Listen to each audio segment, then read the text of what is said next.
বাজার সিন্ডিকেটটা তো নাইলে আমরা বুঝলাম, কিন্তু জমি জমা সংক্রান্ত দুর্নীতিটা আমরা কার কাছ থেকে শিখি? আমাদের একজন অভিজ্ঞ ভূমিদস্যু আছে যার নাম ভূমি খেকো সোলাইমান। হে হইলে ভূমি অফিসের পিওনো।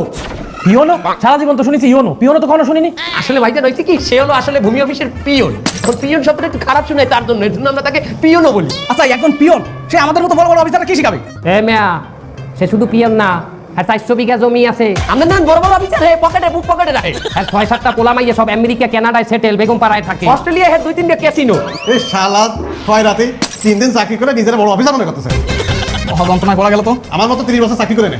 আমাদের প্রিয় ভূমি খেকো সোলাইমান আপনাকে মঞ্চে আসার অনুরোধ করছি। আমাদের পক্ষে আর কত বিঘা জমি আছে, আর সবার জমিতে মিউটেশন আছে, না থাকলে আমার সাথে যোগাযোগ করবে।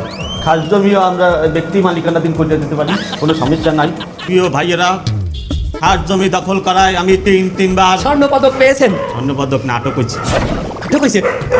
কিন্তু আমার এই আটক করে আজ পর্যন্ত কোনো জেল থানায় রাখতে পারে নাই। কারণ বিগত কয়েকদিন আগে আমার এই এক জেলে আটক করছিলে, আমি সেই জেল সহ জমি একজনের নামে রেজিস্ট্রি করে দিচ্ছি। তো আল্লাহ হাফেজ, দেখা হবে।